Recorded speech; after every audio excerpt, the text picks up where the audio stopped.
Welcome to APUS Week 3 for Intel 450, Terrorism and Counterterrorism. I want to try something you might not have seen before in your course here, and that is kind of a YouTube demonstration that kind of covers the last week. What I'm trying to do here is just show why is to kind of define the definition of terrorism versus non-terrorism and use the Fort Hood shooting. Now, unfortunately, we have two Fort Hood shootings, but this is the Fort Hood shooting of 2009. And this is, for those of you who can't remember, this is Nidal Hassan. And you have to forgive me if my handwriting is a little second grade-ish, but I'm trying something new with the program here, so it's hard to kind of talk and write at the same time. But as most of you remember, in 2009, Nidal Hassan launched a shooting attack against the Fort Hood In-Processing Center, killing 15 U.S. service members. And now the debate we've been having since then is whether to label this act an act of terrorism. Oops, sorry. Let me go ahead and erase that. Oops. Whether to label that an act of terrorism or to label that an act of not terrorists or workplace violence. And there's arguments for both sides of this story. So the people who would argue that the Fort Hood shooting is a terrorist act would argue first is that Hassan was operating out of Islamic ideology. And this would be the same ideology of Qaeda, Osama bin Laden.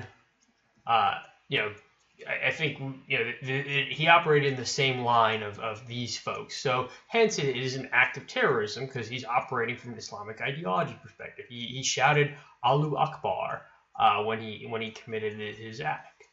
They would also point out that there was a political goal here, and in our readings in our previous discussion boards, we've pretty much said that what separates crime from terrorism is that the terrorists have a political goal, that they don't want to just cause the mass violence like the Aurora, Colorado shooter or the Newton, Connecticut shooter, that they're using their violence to achieve a political end. And arguably Hassan was trying to do that. His political goal was to shed light on U.S. involvement in Iraq and Afghanistan, and that's part of his attack was. So that's another reason why this should be labeled a terrorist act. And then third, finally, he was associated with a known terrorist. His association, I apologize for looking like I'm a second grader here, but his association, particularly, in the investigation, he was possibly conspiring with Anwar al-Awlaki, who was the head of Al-Qaeda in the Arabian Peninsula. So if he did it on the behest of a known terrorist operating out of Yemen, and we know there was communications between Hassan and Anwar al-Awlaki, then yes, this would be an act of terrorism. However, you have the opposite goals. You have the opposite logic. In the first here, and I brought it up in the discussion boards, is this was a target. This was a military target. Some of you have said that terrorism, that doesn't matter, that as a political goal, then targeting military is terrorism.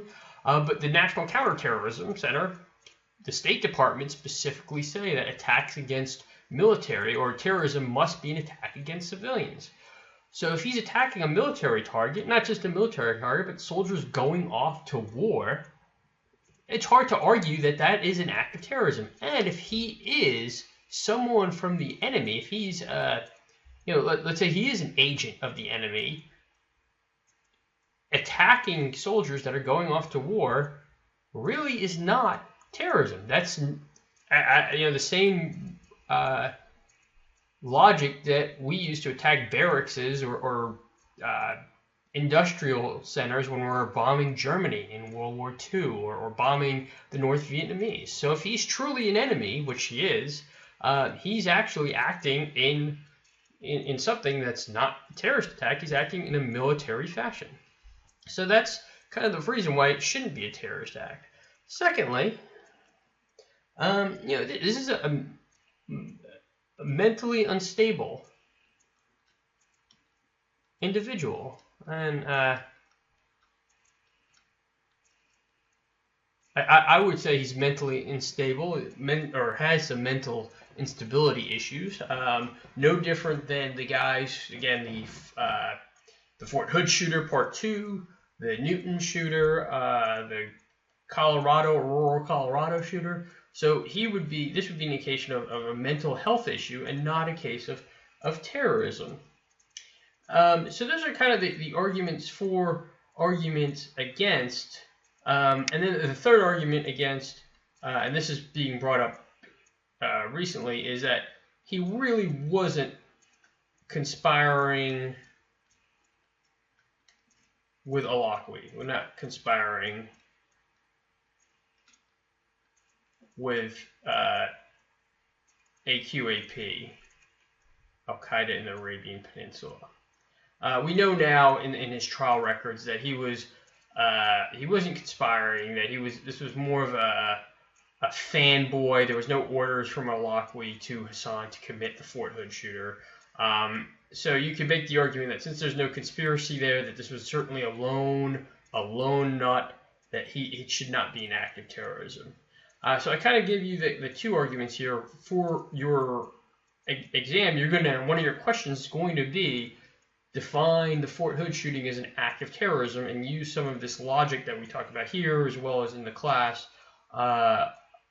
to refute or to reinforce your assessments. So I hope that kind of made sense. If there's any issues or not, please let me know, and I look forward to hearing what you have to say in the discussion boards, and I look forward to the week 3 discussion boards.